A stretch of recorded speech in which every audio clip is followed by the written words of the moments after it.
There it goes. Bam. This is William Yeske, and you're watching the Break It Down Show. Just a couple of hard ass combat guys talking combat shit on the Break It Down show. What do you think about that?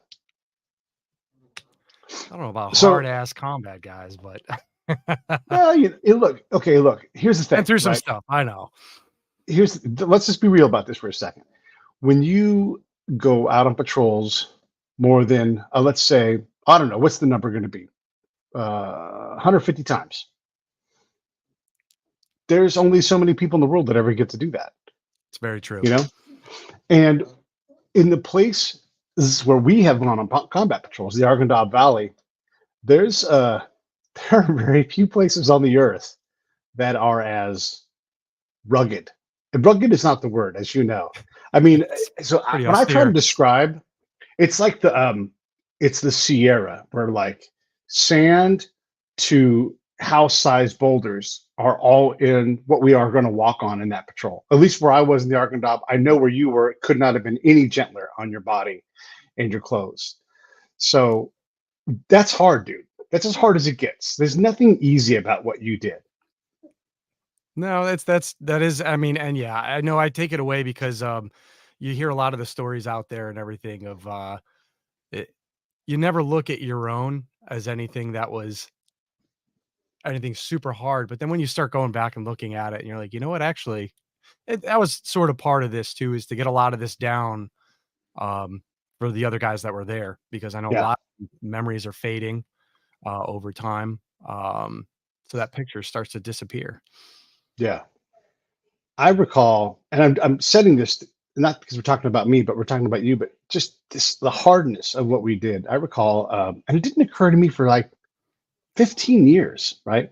So, I was a spy. So I go out on a patrol and I'm talking to a dude by a shop in Iraq. This is a place where we took a lot of contact, but, I'm just talking, I'm just having a conversation. And sure enough, a firefight breaks out. I have nothing to do with this firefight. It's not me in the firefight. It's not the guy. So the guy and I are talking. He's an Iraqi. He's used to seeing this combat. So he and I are just having this conversation. Yes, it's louder. And then at one point, the firefight it kind of angles towards us, but we're sort of like in an alley of sorts, right? But for real, there's rounds hitting the brick, and it's not anywhere near us, right? Yeah. But there's bits of brick hitting us both in the face. We're both like, ah, ah, ah. And we continue the conversation. And then that part of the firefight goes away. But during that firefight, pieces of the building were being shot and hitting us in the face. I and that dude, we thought nothing of it. And then one day I went, holy shit, what the fuck was I doing? Right. And that, I mean, that also comes down to that, like that focus, that hyper Oh, focus that happens in those. I mean, and if you know there's a job to be done and that's your lane, right. it's more important you're getting your end done. I mean, we were talking before we went live here about us the RTO. Um, and that kind of is, instead of shooting bullets back, which, I mean, if you have to, you got to flip that switch, but it's more important that you're staying in contact in the radio and providing Yeah. that battlefield picture for Yeah. the commander, Yeah. you know. Yeah. So where you were at in the Arghandab Valley, what was that vista like? What was the terrain like? How remote Ooh. were you guys? So we had just about everything. I mean, it was all there. Like, I know you were saying, like, the rocks and the sand. So we had those two ends, but then you also had the rich agriculture Yep. side of the valley. So there was a lot of farmers, and you ended up going through a lot of pomegranate orchards, the grape fields. So like the up and down through the grape Yeah. fields, plenty of spots for there was cover, plenty of spots to where they could, just so many walled off compounds, Right. and they would kind of create these channels to where you wouldn't realize it how you were walking. And there was an EOD guy that pulled it apart later on, and he started pointing out, he was like, the fact is that they weren't advanced. They weren't too advanced in what they were doing. And I'm really hoping I'm not going to lose video here. If I Oh, do. I'll vamp for you if you do. Okay, Oh so I'm gonna no. vamp if he Okay. loses. You're all right. My sound is working, but my video's not. It's a new setup. Well, that's all Um, right. Oh, you're back. Welcome back. uh, We'll quick. just look again. We've We'll been go shot through at. it. We're gonna get through this. Exactly. So, I mean, a lot of farmer fields. and we were going to where they would cut uh things in the tree lines Right. to where the light would sort of hit in a certain way, sort of how hunters will get the prey to move right past their area, and you wouldn't even realize it until it was too late, and you started to have to pick up on these cues or the different flags they would put up there, Right. for range distancing or anything like that. It was wild when your eyes started to be open because you hadn't been experienced or you'd never experienced anything like Yeah. that before. We, on occasion, so where we were, there was a basin, and Okay. the Arghandab was to the north of us in this case, but it was part of this basin. And we would Okay. sometimes climb over this mountain, a saddle in the mountain. But when I say this to everybody, we're climbing up. We're already like 10,000 feet up. And so we would want to get the element of surprise. And so Hmm. we would pick a night where the moon was full and we'd go up the goat trails. And I mean, like, these are tiny little goat trails. And our little element would spend, I don't know, not too long, but long enough for us, and would go up this thing. And here's the thing that you don't understand until you've done it. Like, you think, yeah, we're going to do this, what we call a forced march. And so we start picking up this draw, and we get to a pretty technical part where it's not straight up and down, but like, you're using rocks and stuff to kind of climb your way up, Yeah. and you're exposed in a way that's not good. You're also, because of the altitude and the weight and everything else. And look, I'm in the patrol, and I'm in my mid 30s. I'm in pretty good shape, but you know, I'm not in It's shape to brutal. do rock climbing. And then my interpreter, he's in his 50s. He's as old as I am now. And so everybody had to pick a rock and ass down for him, and it took us at least 45 minutes to an hour to clear that obstacle. Yeah. And the Yeah. thing that people don't understand is that you can't just clear the obstacle. You have to clear it in such a way that when you clear it, you're not like because if you get in a firefight, then you're Yeah. It's done, all right? yep, And it's all so over. all of this stuff, it just takes time. And I described this whole thing because it was, you don't want to be all bunched. You have to be drawn out. You have to let somebody rest. You're as fast as your slowest link. And it's not like, you're not like going, that guy's the slowest. Everybody is slow because this is deliberate work to be safe. If someone breaks their ankle right there, mission over. Now you got to do recovery mission. And that's horrible. Now you got to go back to commander, like, sorry, someone, like, no, be careful, be deliberate, take your time. We get to the top of that saddle and we can see forever. First thing we hear, woo, woo, woo, dogs instantly alert that we are on top of the mountain. Yep. It's like And they had that. all of them had them. Everybody had a Motorcycles, dog. man, and we are so far out of weapons range that it didn't matter. We're like, we did all that work for not for nothing, because we still did our patrol through that valley, Yeah, but anything we might have accomplished was done instantly. exactly. And that's They're the not thing that dumb. people don't understand about that. Yeah, they're not dumb. We and what you're saying with like coming over the mountains and everything too, we had two different, we had OP 160 and 165. And I know I've got a few like up on social media, up on the actual Damn the Valley book on Instagram and Facebook. There's topology pictures. And you actually have a contour map in there and you can kind of see right where we were. But we had two different OP sites, and one of Yeah. them was manned by HHE scouts, so they had some long guns up there. And then we had 165, and same thing, some M14s, and we had a javelin up there too. And we would kind of scan through the valley at night with the javelin.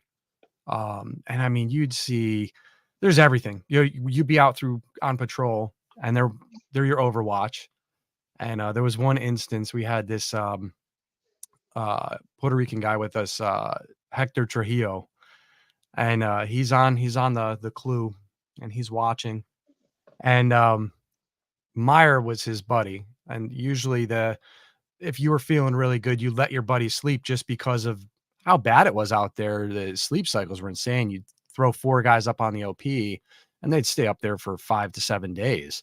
Right. Um, and he's up there, hey Meyer, there's a jelly bean. What do you mean there's a jelly bean? Meyer, there's a jelly bean in the valley.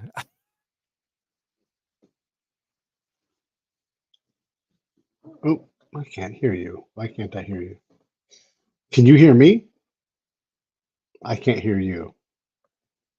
Let's see here. Is this me or is this you? I can hear. I think I can hear. Yes. You can hear me? Okay, I can't hear you. All right. How's Okay, there that? you are. Now I got you again. What happened? I don't know. New setup. I was gonna say this one wasn't me. This one was not me. I didn't Yeah. touch. Who knows? I didn't touch anything. Yelly bean. Yelly bean. Go back to the yellow bean. I'm fascinated. Yeah, so it was an Afghan bear that was tracking the patrol. And Wow. like, I mean, literally we'd have bears. We had a panther that would move up and down through the valley, or a jaguar or Yeah. something, to some mountain lion. They caught him. He came up on the OP once before, where we had a guy, Zach Morton, terrified, came within like, I think it was like 3 yards of him. Mm, And he was just like terrified, because there's this creature, it's like a 200-pound cat yeah. that just take you out instantly. So It's just yeah, it was wild. there are so many variables and how far were you guys from the next actual like larger military element? I don't mean like the ANA. I mean like Yeah, no, no. So they pushed this out. We put Cop Ware, Combat Outpost Ware. We put Cop Ware in. We established it. okay, So there was nothing there. And that was, so our company moved in, and we moved in with 2nd Platoon in the rear as QRF, at it was an Afghan outpost, which turned into Cop Johnston later okay, on. And it was small. It was a platoon sized. You could put 20 guys, 25 guys. I think we had 20. It was normally like 28. And the okay, other two platoons and the headquarters element went forward to Cop Ware. And I mean, we put that in.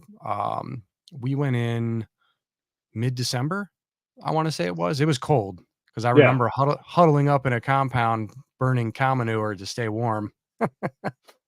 And um, they brought in the Hescos, but we had no contractors to fill them. We had no earth movers. So then they start work parties going.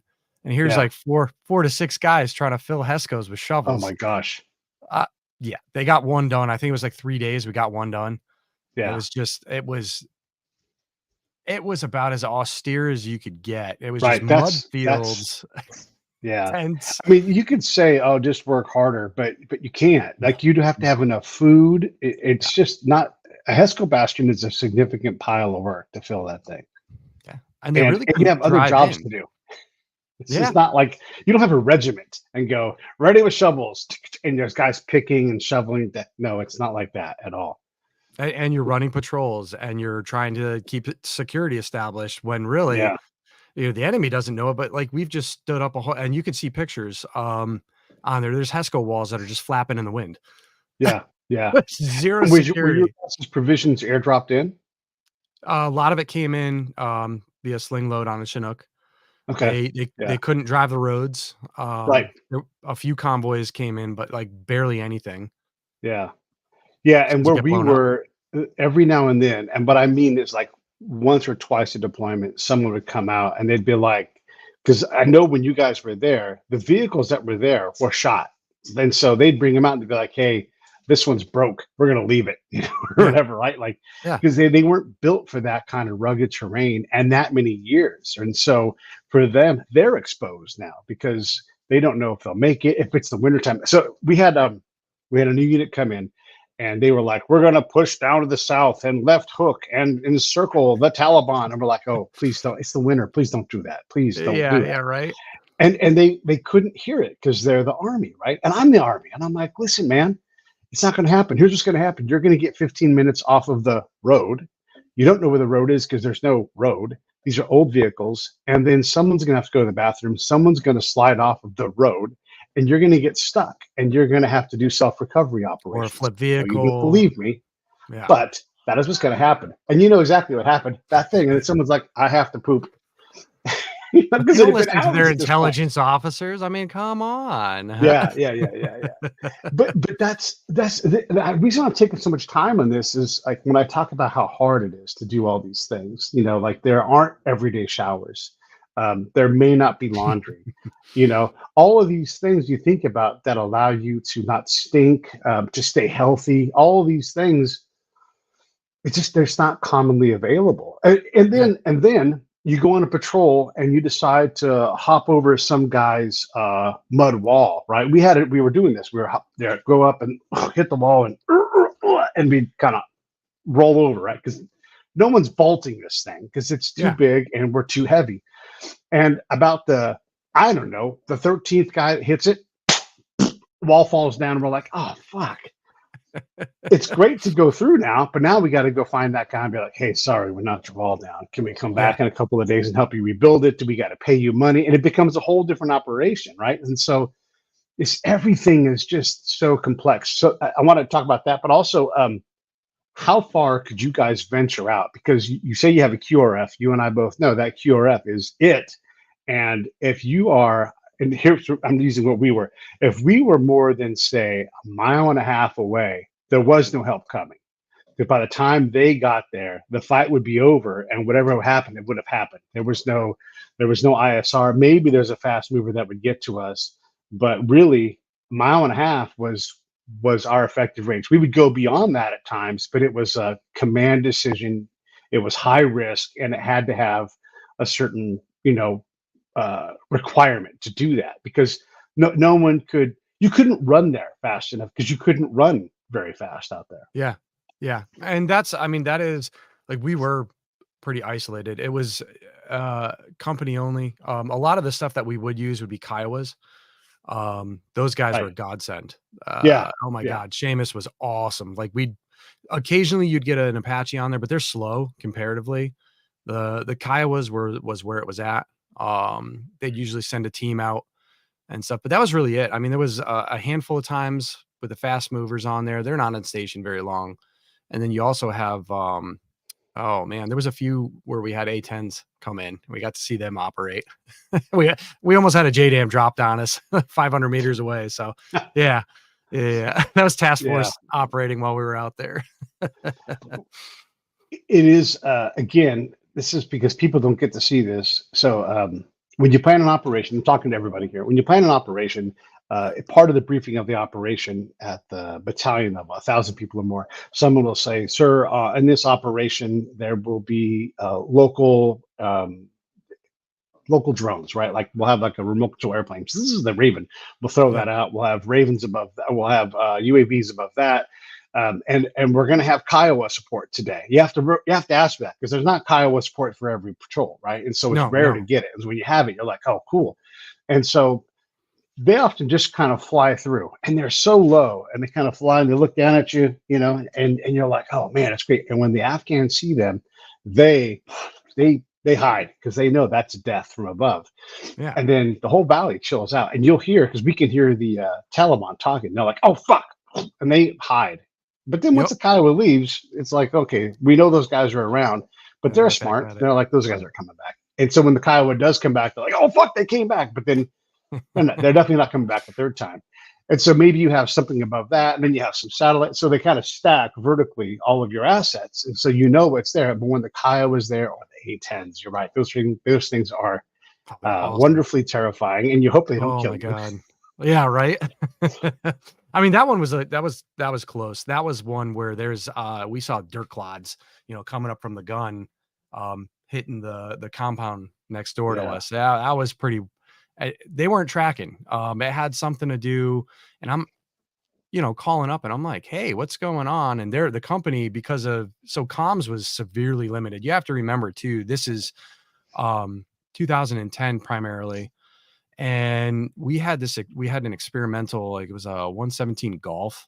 mm, And so they were running there was something about it was, they also were running digital. I think it was the first encrypted radio where they were running digital.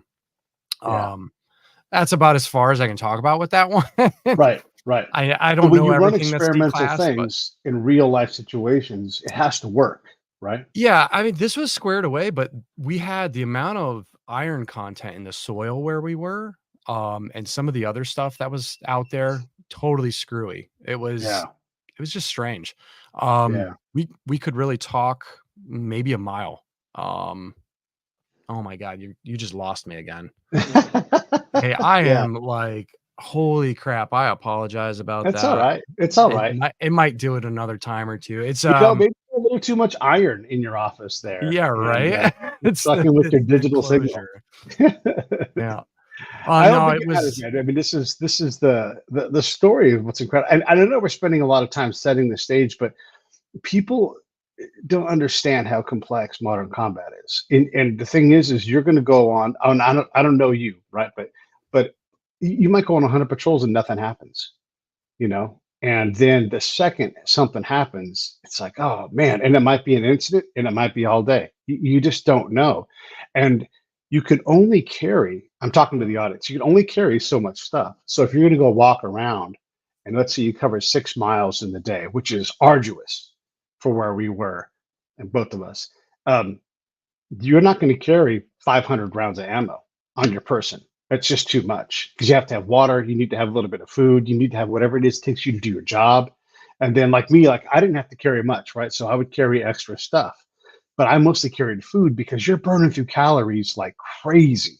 So as yeah. much as we need rounds, we need food and water, right? If it's 115 outside where we are, you just can't have enough water. There's no way. So I'm painting this picture because where you were when you say, damn the valley, that's because you look at your gear every day and you're like, you're going to go out. You look at it and you're like, here we go. Yeah. You know, And then when you get back, it's, clean your stuff up, do your priorities at work, make sure all that stuff is ready because at a moment's notice, you might be running back out there and you want everything to work. oh boy, That was dude. actually the biggest thing that when we had our replacements come in and started doing the side by sides, like we literally got in those guys' asses because we were like, you don't understand. Like these guys were putting their weapons down. I'm like, man, I need to just bunk out for 15 minutes. They're like, no, you don't. You Yeah, need to get on cleaning that because that's right. you never know. And You never know. uh, Yeah. it would happen. We actually had an instance. We were coming back from patrol. Uh, from it was just a presence patrol in the nearby town. We would occasionally kick stuff out. It was no big deal, right? So just one of those gravy patrols.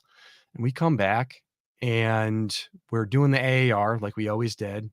And they were kind of just going through the motions at this point.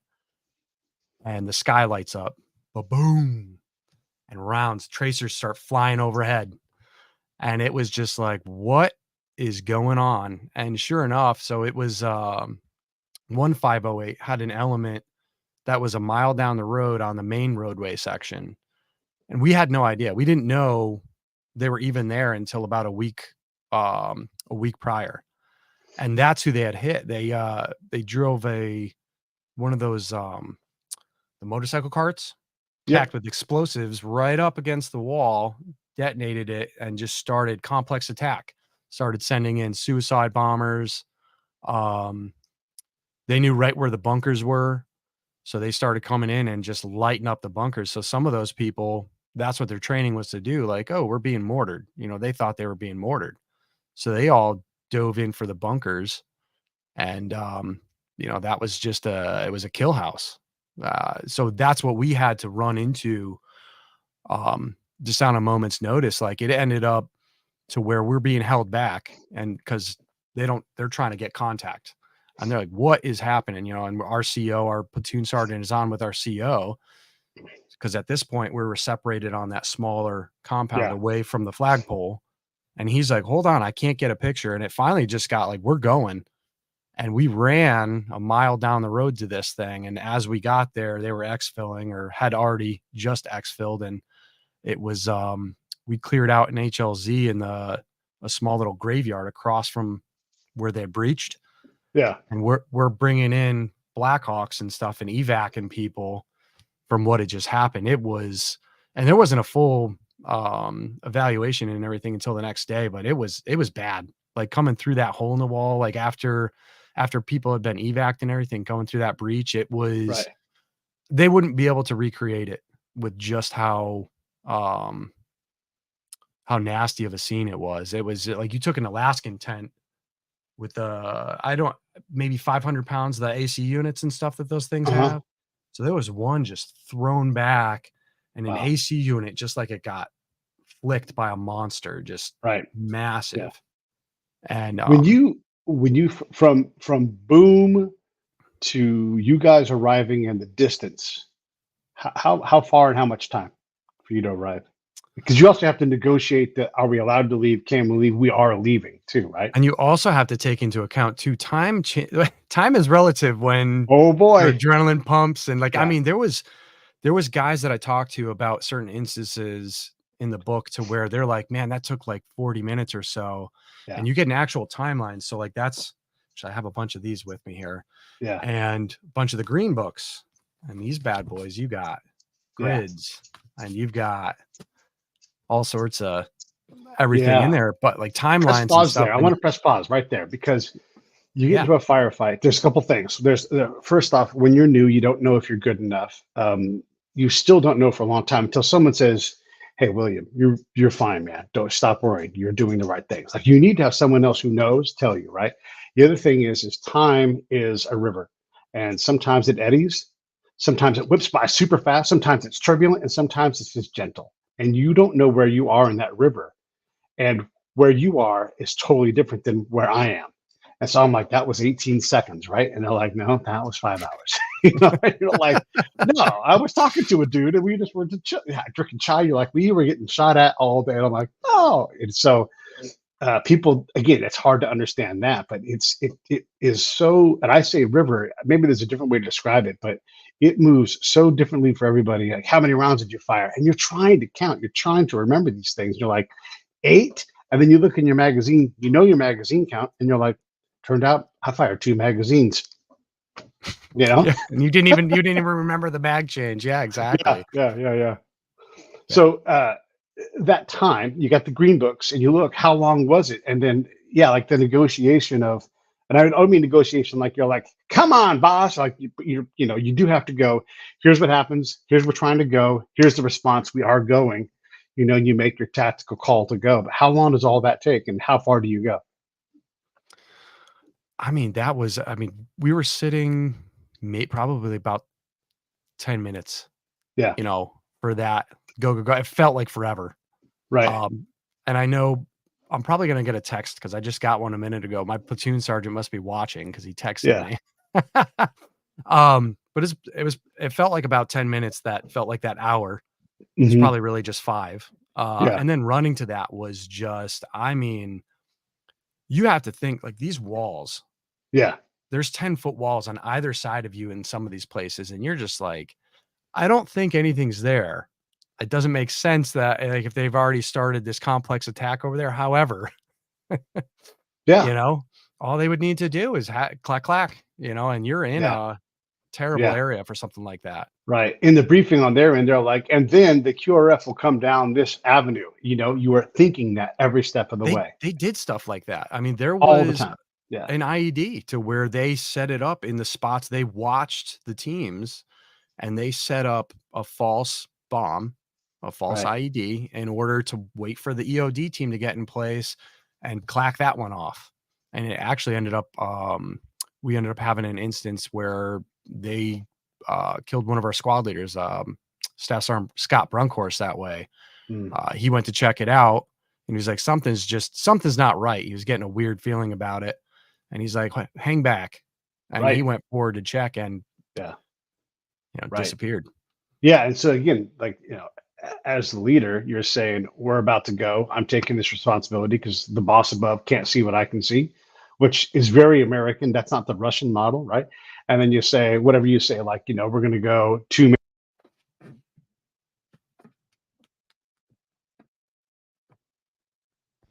I think it's you. I don't know why my headphones decided to mute that. I don't know what's going on here. New But setup. you take the patrol, right? And you stagger because you might get attacked. And again, you're trying to remind everybody, calm down, control your adrenaline, make sure you're Yeah. breathing. This is not a race. We got to get there. We got to get there fast, but we have to arrive ready, not blown out, because you don't know what you're going to get into when you get there. And you're jogging down there with your full kit on. So, I mean, our saw gunners, I think they plussed up on ammo too. Guys grabbed some extra and I think they would normally carry 8. I think they were carrying 12 into that bad boy. Our platoon Sergeant Hill, he grabbed a gun team and was like, "Hey, you're coming Oh, too." It was, well, he knew what to do. He was, we had a good platoon daddy. Like, he knew what yeah, was up. Yeah, he was the guy to have out there. yeah, yeah. And then what are the instructions? Not on that day, but in general, because it's economy of force, right? And the boss has got us, the battalion boss, he's got to say, don't bite off too much, right? Like stay within your limits because it's easy for the young bucks to want to run, you know? Yeah. Well, and hearing it, and this is where it gets kind of weird. And the valley was kind of weird in that as well, to where there was a few different situations going on in the background. I know you probably looked a little bit, but I mean, you're talking, we're in a perfect storm situation out there. There was, I think Stanley McChrystal had just been removed from command, and you Mm, had General David Petraeus coming in. We had a battalion commander, Frank Genio, and Command Sergeant Major Bert Puckett removed. And we had someone else moved in, which was Lieutenant Colonel Jones, and I think it was Command Sergeant Major Gooden. mm, Um, so I mean, you have that going on, and Jones is having to trust, he's having to trust his officers on the ground, because he's coming into this situation sort of like he's tracking what's going on, but it was a removal of command for cause.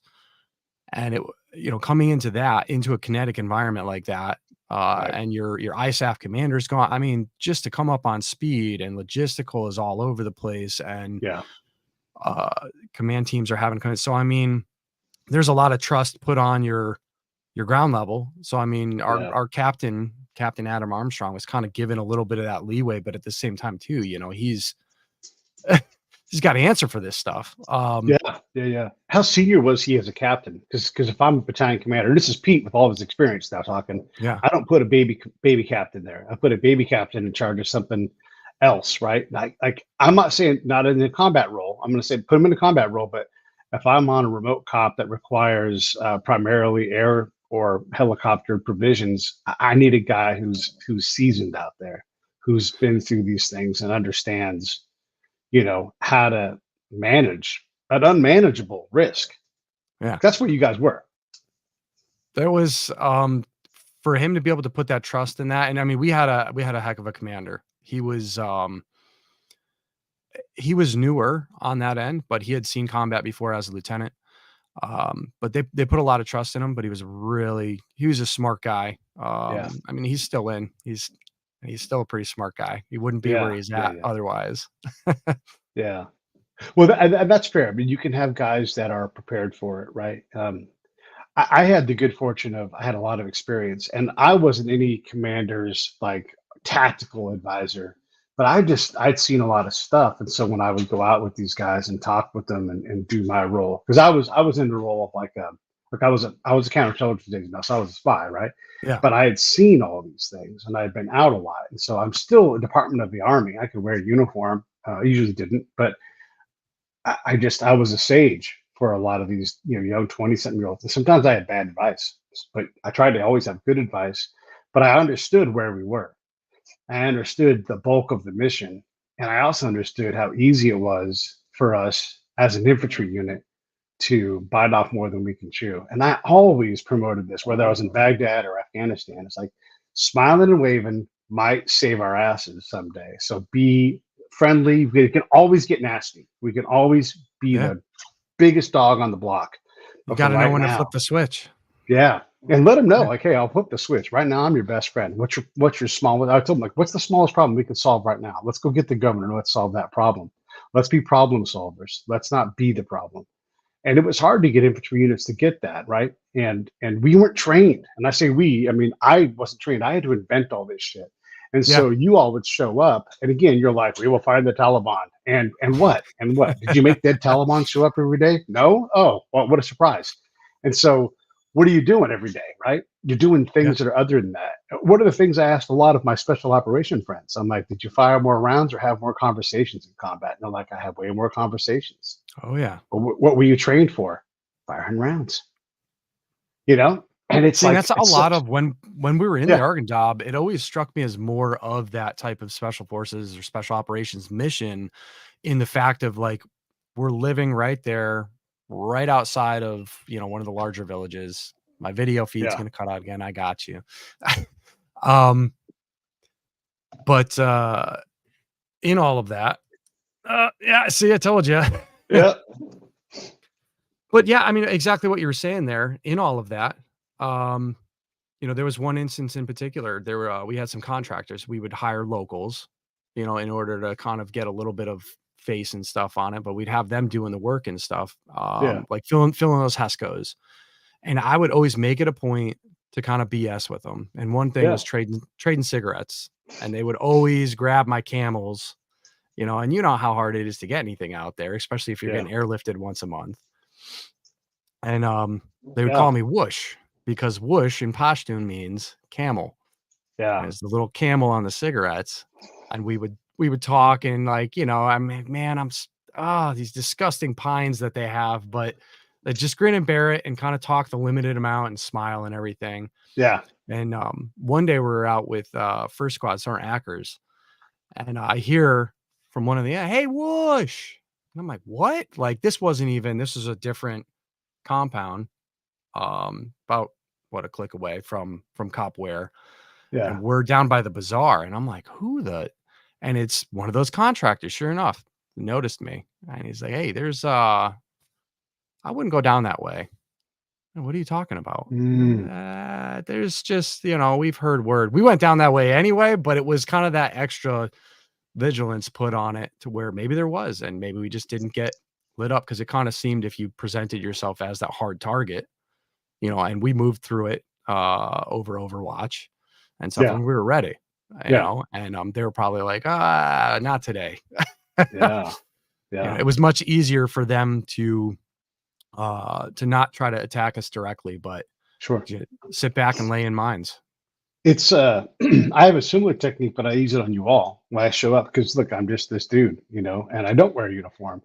And I try first and foremost to ingratiate myself with the infantry unit, the company, the battalion, whoever it's going to be that I'm working with. And so when I show up at a remote spot, I bring two arm tubs of ice cream. There you go. And I show up and I go see the That'd cook, do and it. I'm like, here you go, man. And they're like, how did you get ice cream? And I'm like, well, I brought it for you guys because I know you don't get this shit out here. Because I'm Yeah. coming on a helicopter. I know You when just I'm became getting there. their It might be a best little buddy. melty. Yeah, but you know what happens? Word gets around. And so this infantry unit I was working with in that area, in that base, and this wasn't the Arghandab. Arghandab was like 2 valleys over, but same area. These two young bucks were trying to like be dicks to me, because they don't know. And the platoon sergeant, he's like, "You guys like that ice cream?" And they're like, "Yeah." And they're like, "That dude brought it." And they're like, "Oh." And like, "Yeah, his name's Pete." And they're like, "Pete." And I became everybody's friend, It's sobered And I'm up. like, that's the same thing we have to do in each one of these little fucking hamlets, right? We have to become Pete to these people. And so I would try to do that. That would be my job. How do I become the positive node so that when some dipshit is throwing rocks at dogs, and I'd go to the commander and be like, please have everybody stop throwing fucking rocks at fucking dogs. I don't care what the reason is they're doing it. Have them stop doing it, because when people throw rocks in people's towns when they walk through, it makes you an asshole. And Yeah. he's like, Roger, got it. And then we would stop throwing rocks at dogs, and then I would go talk to these dudes, and I'd be like, how are we doing? How are we behaving? And they're like, you know what we could stop doing? And they would tell us, they'd give me a report card, and they'd be like, stop doing this, stop doing that. Could you help us with this? Could you help us with that? I'm like, okay, we'd be better neighbors. And then those guys would show up to the government center. I'd be like, can you come to the government? And we would start brokering on being less shitty, Yeah. And that shit worked. We still got shot at. We still got blown up, but we were being better neighbors, and we weren't going to be able to fight our way out of that place. There was no way that was going to happen. Yeah. I think that's it's kind of part of the coin fight, really. I mean, and the area where we were in, we also came in following the Stryker Brigade 117. So, Oh boy. yeah. Well, and there's, in kind of doing my research on the book here and everything, there was, so we had known, because it was really weird. We actually would go through certain areas, and the Russians back in 87, there was the Battle of Arghandab, and they lost like a battalion's worth of people there. Yeah. So they ran in BMPs when they came into there. Well, what do strikers look like? Yep. They, honest to God, if you back up and look at them, they look like a modern day BMP. So it's quite honest. Like maybe they were like, hey, Russians are back, baby. Let's do this. Because I mean, we saw there was things like people would have.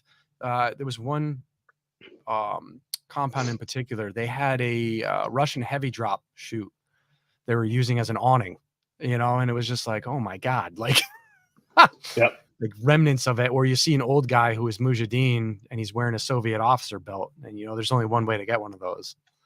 So, Yeah. Yeah.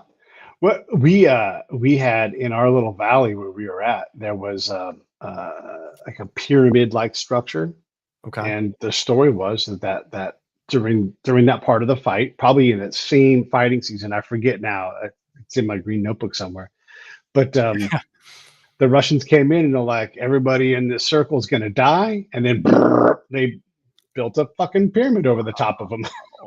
oh, So no. we don't think about these things, right? Yeah, And so I'm telling you that part of the story because there's this pyramid of death that the Afghans absolutely attribute to the Russians. And so it doesn't matter if it's true or not. That there it is, right? And perception. so it's true. Now go across. Well, I was in Kabul, not Kabul. I was in this case, Zabul, which is right next door to Kandahar province. And Yep. so we go to the east side of that and to the main population center. And in the district, the main district, Shajoy, there were Romanians there. They were our partners. And they ran the main camp. And they had a very unique row where if they felt threatened, they could fight. And they didn't shoot anybody, but they would drive over people in their Russian looking vehicles with their Russian looking faces. And so on several occasions, the Afghans would tell me the Russians are here and they're driving over people. Yep. And so, we're compelled as collectors to go, here is a problem. The Russians are driving over the top of Afghans. And then, of course, the Americans and the Russian and the Romans go, or Romanians go, there's no Russians here. We're like, yes, we understand that. However, the Russians are driving over people. Technically, no. Right. And so what we hoped to do, what we believed we did, at least temporarily, is got the Romanians to knock that shit off. Because you know how it is. You got a 18-year-old driver. He's like, I'm scared, and squishes somebody. And then Yeah. if nobody accounts for it ever, it's the Russians that killed that kid. And there's a debt to be paid. And that paid is sometimes taken out in a car bomb, and you don't know that it's not. And so again, like all these things, they add up, and maybe they add up to hit you guys in another valley somewhere because you don't know where the bill is going to get paid. And even though we see it as being regional, that shit is on the same road, Yeah. Yeah. So, all right. So we talked a lot about how complex and how challenging and hard this is. Is it harder to write a book and satisfy all these voices and all of the inaccuracies that are tied to accuracies that are also inaccuracies? So I actually think a lot of the guys jumped in and helped out to sort of alleviate that end. That was, I was at least fortunate enough not to be the first one to write about this particular conflict. Now, the first one at this level and sort of the view that it was, and that was Yeah. sort of there was another book put out, and it was more broad stroke, but in the scope of what he was trying to accomplish was a lot smaller. Now it's Bravo Company by Ben Kessling. Okay. Great book. I mean, I thought so at least, but in some of the things that were done in it, there was what the guys considered to be inaccuracies and stuff. And I say considered to be inaccuracies, and I'm more and more we pull it apart. You have the adage that says you get 125 people out on something, there's going to be 125 different stories, and they're all Yeah. right. Yeah. So I mean, God only knows. You only have so many people you can interview. Some of them won't talk to the guy because he was a reporter. So I mean, that's sort of where this was a little different, to where I was able to get the guys together and get those pictures where I couldn't. I mean, there was a few of them in particular to where I wasn't either behind a particular wall or I was back on the radio Right. while you have a few of the guys actually assaulting and flowing into this building. that one was where so we were out and somebody threw a grenade over a wall at us, and they're going into this building to clear it out. Yeah. And I'm back there on the radio letting them know, hey, like they're flowing in and everything. And they're like, do you need help? And I'm like, I'll let you know. It's pretty dicey, but now that you look Oh back on it, at the no. time, it was like, we're Yeah. good. But Yeah. you look back and you're like, whoa, that could have gone very wrong. Yeah. But Yeah. harder to write a book. Yes and no. I honestly, marketing in this thing right now that's been harder than writing it. Yeah. Yeah. Um, You got to be salesman of the year for your book for the next 3 years, right? well, really, I think it's these days convincing people to actually read something. Yeah. Yeah. You And you know, didn't choose to quite do a honestly. audio version. How come? No, that's coming. Okay. Yeah, they just picked up. So in going through a traditional publisher, there's different hoops and stuff, and that was audio rights, and that was just recently picked up. Okay. So I mean, Good. we're gonna see stuff on Audible. It's gonna be out there. There's gonna be an ebook. Yeah. Um, so we have them all coming. I sort of put them on the Airborne timeline. Okay. Okay. The publisher's like, oh my god, they were gonna push me back 2 months. Yeah. Yeah. Yeah. And Yeah. I was like, we already have a museum event coming, which was, I mean, the whole big part in developing this and what it got turned into was really, um, quite honestly, the weird part is, and when you look back, you're like, oh my God, like this is nonfiction. This is being entered into the Library of Congress. This has been through the DoD process. Like we literally just wrote history here, and Yeah. Yeah. with these other guys involved, and I think it's starting to finally be realized. It's starting to finally kick in that this is happening. Yeah. I mean, the It, cover picture on here alone. I don't mean to cut you off yet. no, So you're this fine. was actually a there was a 1,000-pound bomb that was vehicle ID, and they detonated that flattened the compound the second platoon was staying in. So that's a real picture from that instant to Wow. where after they dug everybody out, a lot of people got buried alive, and they're kind of Yeah. recovering everything in the compound afterwards, and they're pulling the flag out, and one of the guys grabbed the camera and snapped it. Um, and then what kind of made this really special was uh, one of the ones that recovered it, Brian Erickson. He contacted me when he saw what I wanted to do with the book, and he's like, "Hey, I have that flag." I'm Wow. like, "What do you mean?" He said, "I recovered the flag. I took it with us." He's like, "Do you think we could use it in any way in this project?" And I'm like, well, let's contact the unit. Let's see if maybe we can get it in the history display case or something out front. And it really ended up developing into the museum. So down at the Airborne and Special Operations Museum in Fayetteville, we couldn't really get a hold of anybody in the unit to where we got a hold of the people at the museum first. Yeah. But it sort of fell under there's a brick at that museum dedicated to the guys that were lost on that deployment. So it's almost like it went home. It's all this stuff is kinda there's a bunch of other artifacts that the guys are bringing down that ended up in the stories, like, there's a story with a suicide bomber that went off, Mm. and, Sergeant James Lee had been standing right in an area to where, like, he had left his assault bag right where it was and went to respond to the incident, and the thing was full of holes afterwards, the ball bearings, Wow.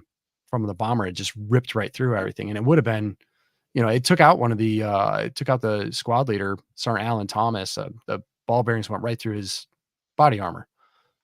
Um, so I mean, it's not, Yeah. yeah, it's this type of stuff, and it's just wild, and it's all starting to come out. Like guys have this stuff, and they're bringing it down there, and it's the museum's kind of gone ahead and been accommodating and sort of made this into something pretty special for the guys, and they're doing something on Veterans Day down there involving all of that. So Yeah. it's It's pretty cool. it's important to let people hear these things because this is the real thing. And when we don't understand like why we get messed up from this stuff. I went on leave and I came back and I go out to the one valley that I've been talking a lot about. And like the day before patrol, I would have been on just through scheduling. I wasn't right. And they had targeted the police chief. I often walked with the Afghans the police, Mm. whoever, right? Because I kind of Yeah, walked within the patrol because that's part of my job. exactly. And they had targeted for whatever reason, or he got hit. The district chief of police. He's a young guy, and then they had taken what was left of the bomb, and it was basically like in if you can imagine, like a corn oil, like a common, like a West oil container, Yellow jugs. and the yellow jugs, and I use them in ours too. in it were motorcycle engine parts.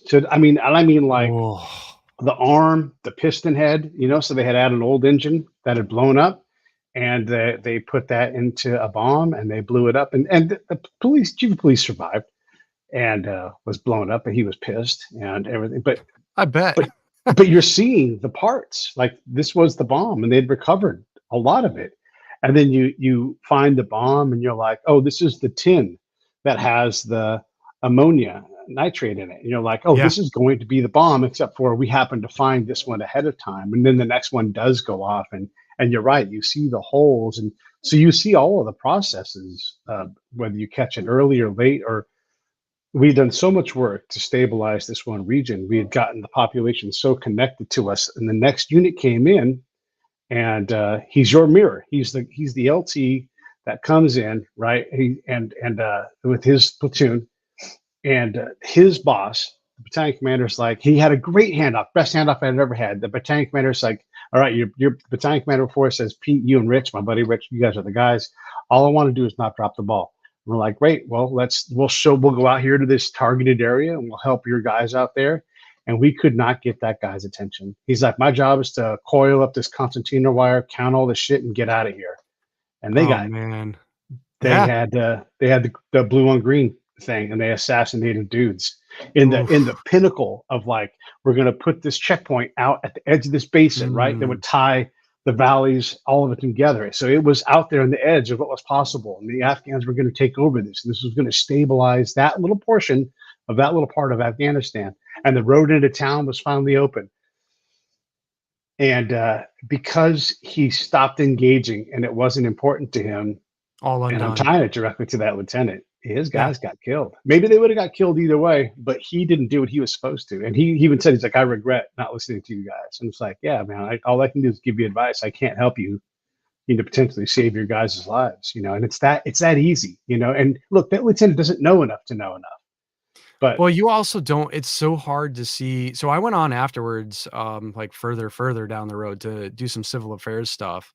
So when you see what a correct KLE looks like, or what you can do when you start engaging a populace like that, you start to understand, why you're doing these things, or right, why coin actually works. Like, yes, um, I know in our case, and especially following a commander or a group that had some of the things happen out there that they did, and acting that aggressively, yeah, when you have to follow that up, you're gonna bleed a bit. And that, yeah, unfortunately, we had that we had that happen. But eventually, I mean, the populace started trusting. I mean, there was one time to where we were actually operating outside of well, they offered us to stay in the mosque, and we're like, mm, we'll stay outside of it, we understand. But to have that offered to us and everything yeah, was pretty wild. You don't get that normally, especially in that yeah. culture. And you look at in this case, the lack of training. Here's an LT, probably very comfortable doing inventories and wrapping things up. He's like, this is my go-to spot. We're just going to wrap up and get out of here. Economy of force. There's less people here now than ever before. And yeah, you just get bit in the ass, and a couple of It's dudes work lose their backwards. lives. And look, maybe it was going to happen no matter what, but we were so close. I wanted to ask you another thing too, because look, we are learning more and more about this. Like, we talk about TBI, but BI, like, we all get messed up. And when you go through these patrols, like, we're going to jump over the Carrez, you're like, oh, please, can we not jump over the Carrez? Because every time I watch all these young guys, they're like, watch me jump the furthest. And I'm like, oh, please don't do it. It's a horror show, because I know what's coming. Yeah, And, yeah. like, and then the one guy reaches out and he grabs the guy and he's like, come on. And I'm like, oh, your lower back, your SI joints, please don't do it. I mean, That's the there's so old in much. you talking. Yeah, it's like watching a bad CrossFit gym. You're just like, oh my God, the Oh, carnage, But that's reality, right? Like, we see these guys getting messed up mentally, because when you guys run on that patrol to go rescue and go respond, like there's damage going on. You can't see it, but if you could, you'd be like, oh my God, those poor guys, they're getting their cortisol pathways are getting blown out. Their response to normal issues is getting all out of whack because Yep. you're not supposed to run down a corridor where there's going to be an IED at any second and you're running, into who knows what, right? Like these things over time fuck you up. And then also you get shot at, also you get hit, also I all mean, these that's things. a case in point. Like that's a guy that we lost December 26th. I had stepped right over the landmine. I mean, a few of us did right over Yeah, this particular initiator landmine. And why was it this, why did Private Towery step on it? And right, why did, Specialist Jason Johnson, why was he where he was, right, when that went off? But that's not really, if you get hung up about that end, you're here for a reason. You just don't know right. what, Yeah, yeah, yeah. so really, if anything, um, I try to look at it as you should be living double. But I know it sounds a little cheesy, Yeah. but I at guess the I'm same asking a time, I kinda different put it question. that way. I'm asking a Yeah. different question. How are you guys doing on taking care of each other? How is the VA doing on taking care of you guys? My buddy Josh Montz was shot Yeah, and I killed see in what you're Sauter saying now, yeah. City, right? He was Yeah. dead for 15 minutes. The VA came back with something less than 100% service connection. He got shot and killed, man. He was dead for 15 minutes. They brought him back, but like you don't escape from being dead for 15 minutes without getting an instant 100% service connect. Like, oh, I was Yeah. dead for 15 minutes. I'm just going to assume you're going to give me 100%, right? I mean, Well, and I wanna say is that a few of the guys that we had that went to Walter Reed, some of them actually got the worst rating stuff back out of that. Um, there's been really, I think with the guys talking more and stuff in between each other and with, yeah, social media, one of the big things that came out is during COVID, one of the guys started doing Zoom meetings, and he started putting it into a framework, and it yeah, kind of became something that me and him co-branded as veteran peer groups. But it was literally just guys coming together and talking, but it was sort of started from another project that ended up, towards the end of the book. Um, there's a organization that they put out something called the Operation Resiliency, and it had to do with bringing in guys from hard hit units right. to do that peer-to-peer support, but also have, VA therapists on standby in case something else happened. And I mean, a few guys, quite honest, everybody that attended, everybody benefited from it. Just in being reconnected or seeing the guys. I mean, it was unprecedented. We had Yeah. somewhere around 125 guys show up, which doesn't happen for unit reunions. Like these guys, and it was like seeing Not in them. the Army, Marines, there'd No, be 500 no, people there. they're a There'd be cult. more That's dudes than there different. were in the unit. They love that shit. Yeah, yeah, yeah, yeah. No, I mean, well, and that's a little bit with the airborne cult on this end too. They're just, but Yeah. you have extreme instances just seem to press people together, and really some of the best guys that overall that I've ever met, just in the way of on Yeah. how they were there for each other. They just pushed through whatever and could put stuff aside. Um, But through organizations like that other one and through efforts that the guys and stuff are putting forward and sharing information and, I used, DAV, so Disabled American Veterans, when I went through the process, but Yeah. not everybody has the patience to deal with doing the paperwork and everything else, and I feel Yeah. like a lot of those guys sort of they get shortchanged by it, um, and it can be a little bit daunting to get in there. I It is. know for the PACT Act stuff, I was jumping on guys like, "Hey, man, like, they're reopening the stuff, like, w everybody in the area we were, every single one of them popped up for respiratory issues, Yeah. and I don't know if it has to do with, things from that area. It probably is, but, It's not our maybe job one to day we'll decide. know. It's Yeah, theirs, exactly. Yeah, you know? but, I mean, they're working on it. I think they are doing a better job. It's really it's not the bureaucracy end of things. That's where it gets muddled. Some of Yeah. the VA workers have been some of the best Yeah. Yeah. healthcare workers that I've ever dealt with, and It's I've loved frustrating all of for them. sure. It is, yeah, and it's gotta be frustrating for them. Yeah, no, it is. It is. And I have an active VA congressional here investigation going on right now because they've have got to be held accountable. But that's Yeah, our job, right? Those of us that can need to go, hey, this ain't working. Get your ass to work. Congressperson, get your ass to work. and start fixing these things. And they do, right? They do. And like right now, I just got word yesterday that my latest update is got denied. And I'm like, this is ridiculous. Like this is a silly joke. But okay, there's a lot of recourse, and so we're going to test the system. And Yeah. I'm going to be a motherfucker about it because I was a motherfucker when I was deployed. You talked about like you come back from a patrol. If there was an LT like, hey, Pete, we're going out. Guess what? Pete, about face, right back out the door. You know who does Pete's post patrol work? Pete. You know who does Pete's pre patrol work? Pete. You know times Pete like has to do all the writing for Pete's reports? Pete does all that stuff. You know who takes care of Pete's interpreter? Pete. And so I would work 20-hour days all the goddamn time. I'm not bragging. I'm just saying, you know what it takes to do Yeah. that. Yeah. And sometimes I did 3 a days, and I'd be like, okay, today is done, except for it's 6 hours into tomorrow. So I'm going to start my work for tomorrow, now, today. Yeah. That's one of the biggest things with my platoon sergeant. He's like, I have never slept right since that deployment. Oh my And God. it It's was easy. like you had to, when you're boiled down to 28 guys on a combat outpost in the middle of nowhere, Uh-huh. um, you were sleeping when you could, and usually it would just come in 2 to 3 hour bouts. And it Yep. was like you would go, go, go, and then just collapse and Yeah. then go, go, go, go, go. It was Yeah. crazy. Yeah. Yeah. My wake up orders were if I needed to be woken up or if there's a patrol going out. Hey, there's a patrol going out, go get Pete, you know? And I would go because that was my job. I'm useless if I'm on the camp. I mean, all that work I have to do, I can get done later, you know? And if I need to sleep, I'm like, I can't, I gotta sleep. But yeah, like that's it, right? If there's 28 dudes, if there's 100 dudes, there should be 400, you know, because there's just too much work to do. And that's the nature of the game, right? It's the beast. Uh, Yeah. yeah. What are some fun things that happened? Any funny moments? Any things where you're like, this? No one would ever believe this happened.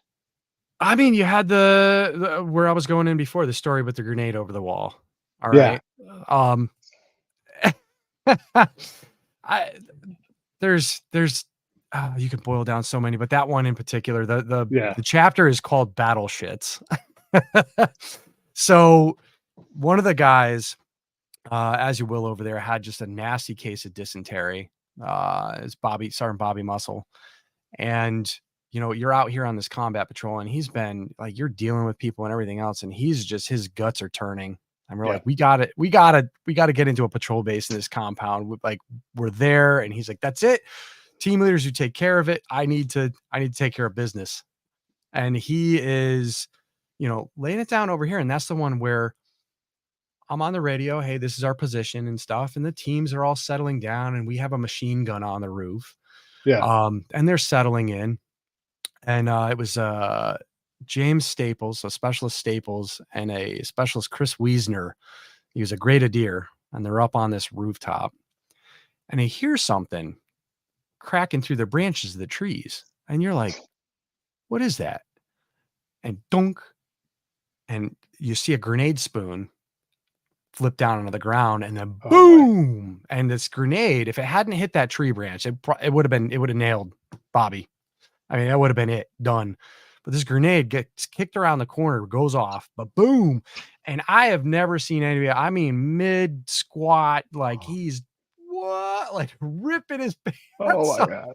That's so running crazy. out to go get the stacks, you know, and he's just like, ah, Jesus. And, um, you know, and then it just goes straight out into, you know, Staples is up on the roof, and he's return fire. Yeah. But he couldn't traverse. So, because they're down in the orchard and they're up on a roof. Yeah. So he's got the 240. He's Yeah.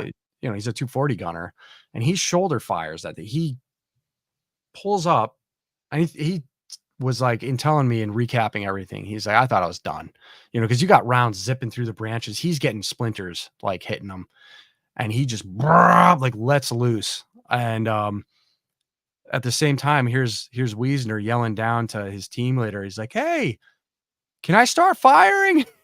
Yeah, freaking shoot. Jesus And Christ. the first 203 round goes out, and so Wiesner hadn't fired this thing in forever. Yeah. And this thing goes so far wide. It's like everything goes quiet. Everybody just watches this round. Woo! Yeah. And in the distance, it's just like this comedic thing in the distance. And then everything just erupts back up. You got, the guns on both sides going and Yeah. stuff. And that's when, Wheezy figured it out and he went, I've never seen anybody go cyclic on 40 Mike like that. And he went through, I have the round count. I don't have it on me, but it was like 14 rounds of HEDP, like just fast before they even left. Say that in English. Everybody understands what happens. High explosive Grenades. This is a chain fed grenade machine gun. No, that'd be a Mark 19. This was. Oh, I thought you said Mark 19. Sorry, what'd you say? No. So we're not mounted. We're on foot. Everything was on foot. Okay, right. Okay, right. Yeah. Okay. And camera's gonna. Oh, so you're doing 203s? Yeah, we're doing 203s. Okay, yes. Okay. So these are like that's it's a grenade launcher on the bottom of the M16 or M4 that you have to launch out. Yeah. And so he's I mean, just one after another. Oh man, okay. Cranking these things and the machine guns pumping, and these guys are stacked up and I'm on the radio and you hear the CEO like, Jesus, like, do you need help? And I look at Bobby and they're stacked on the door. I'm like, hey, they want to know if we need help. And he just looks at and they flow out. And I'm like, I think we're good. I'll give you a situation update.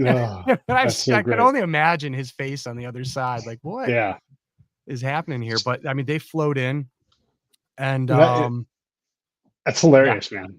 In terms of combat, it's hilarious, Yeah. We I'll have a similar story. We were driving on the patrol. This is in Baghdad province, out in the farmlands to the east. And we were driving from just south of Saudi City down to go meet some partners on one of the JSSs. And along the way, someone throws an RKG-3 at us, right? And an RKG-3, for the audience, is an anti-tank grenade. And so it's the hand grenade with a stick on it and a parachute, like a drone, and you throw it in the air. And when it comes down, it's got a shape charge, and it'll go through armor, especially on the top of a tank. So it'll go boom, and it'll be bad for a Humvee.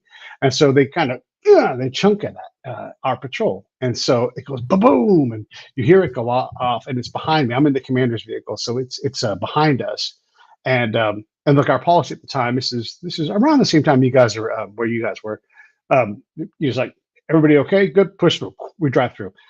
So we get to the Iraqi army office, and the commander is like, "Oh, I heard you guys had some contact on the way over," and it is contact. That is combat. That all this stuff applies.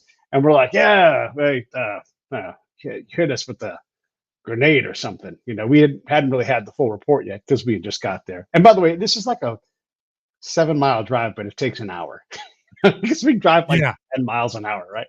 Exactly.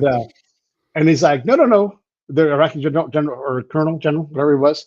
He goes, no, not a grenade. It was two. They threw 2 RKG-3s at you. And the commander sitting next to me on the couch, he's like, RKG-3s? Really? They threw 2 of them? We only heard the one. Yeah, the other one didn't blow up. He's like, oh, I'd like to see that one. Huh, that's interesting. And so what we don't know is under the desk, the Iraqi general pushes the button for the Jindi to go, and he somehow knows to bring the RKG-3 that didn't blow up into the room. We don't know this.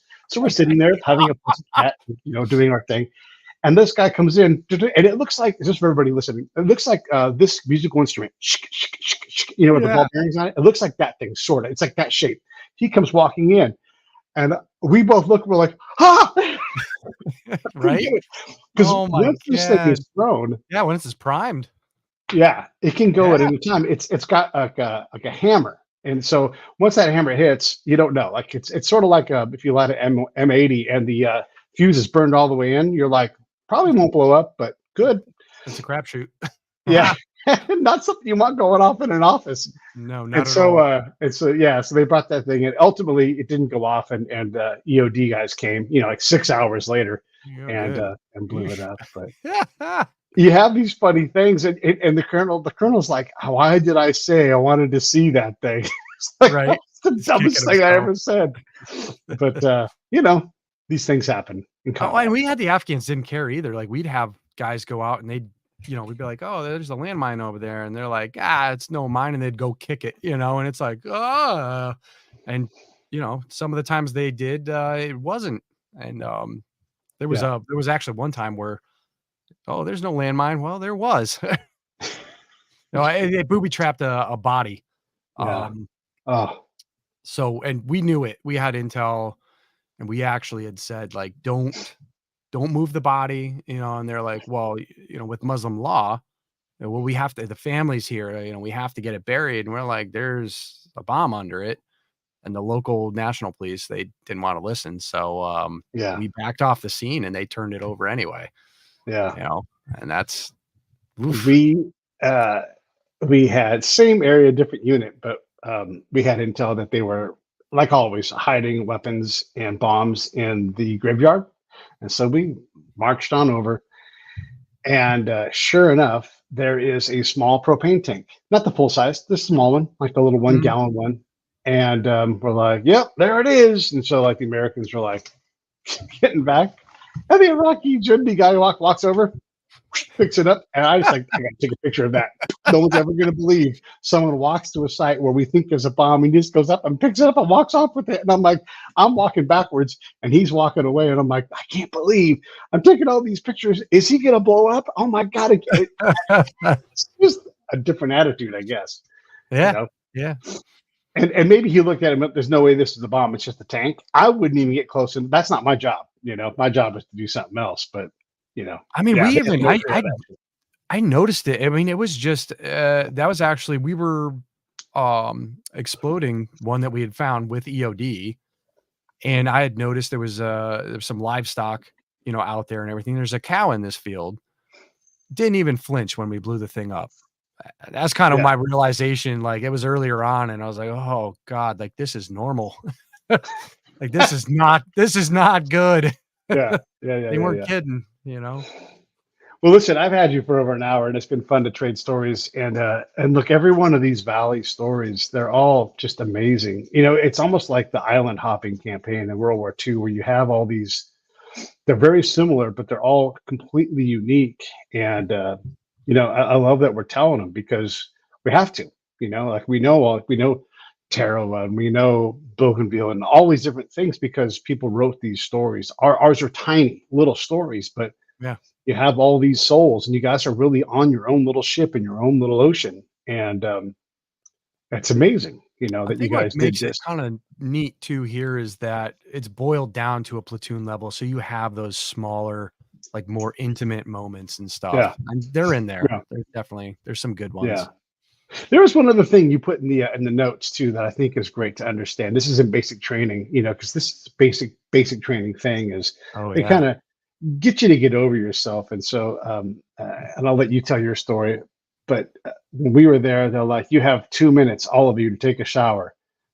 You're not taking a shower in 2 minutes, and No. there's not enough shower heads for that. And so you just get in, you get wet, you get as much soap as you on you as you can, and you get out in the hallway and you stick your hands out and you just perform the act of getting naked in front of your friends, getting as clean as you can, and Yeah. then getting in the hallway.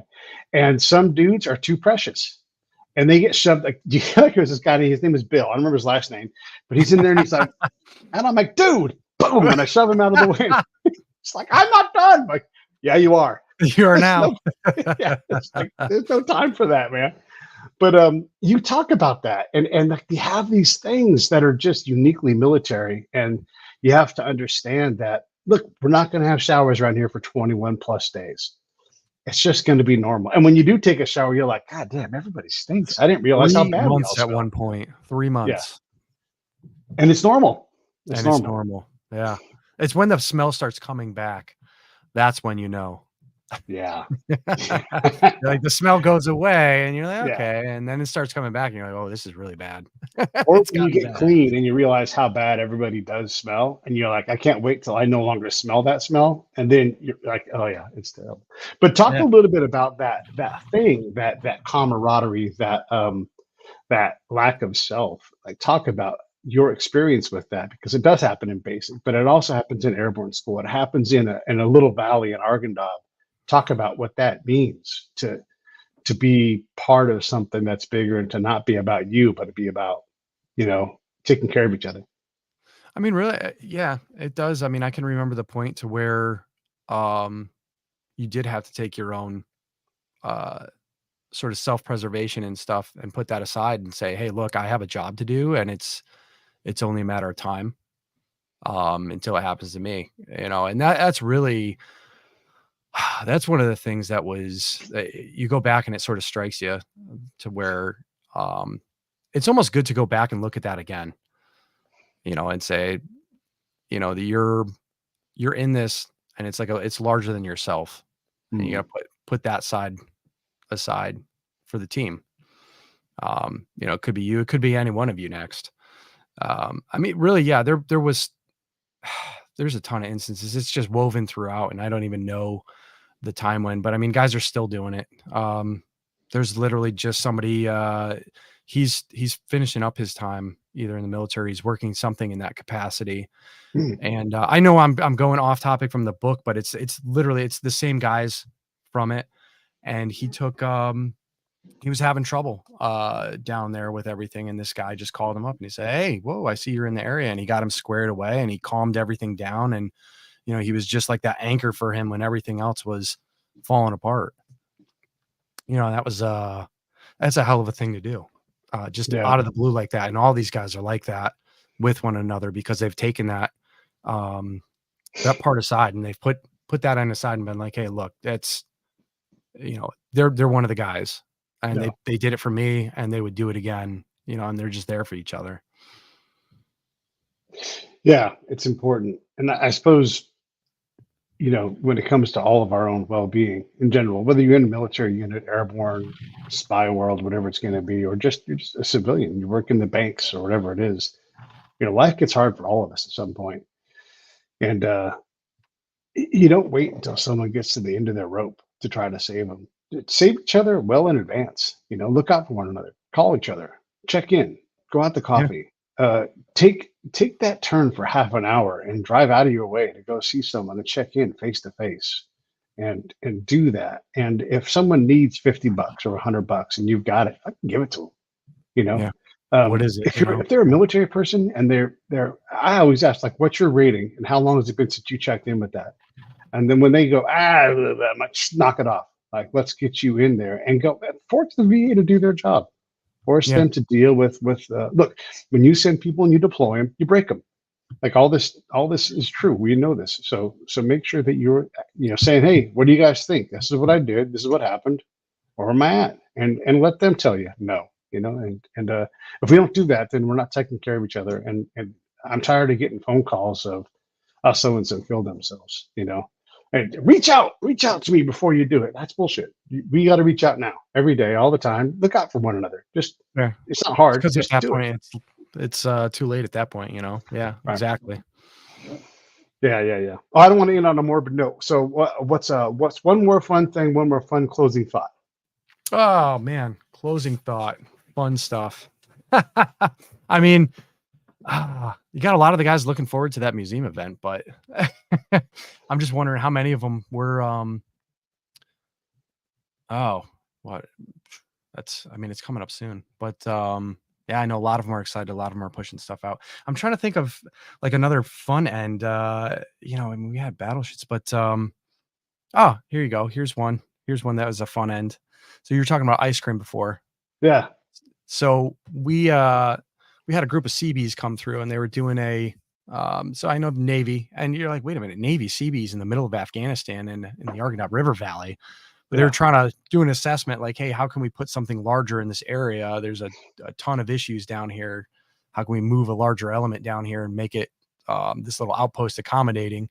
So they're out there and they look at what we have, and they're like, when is the last time you guys showered? Like, we haven't seen people living like this since the invasion end of things. Like, are you kidding me?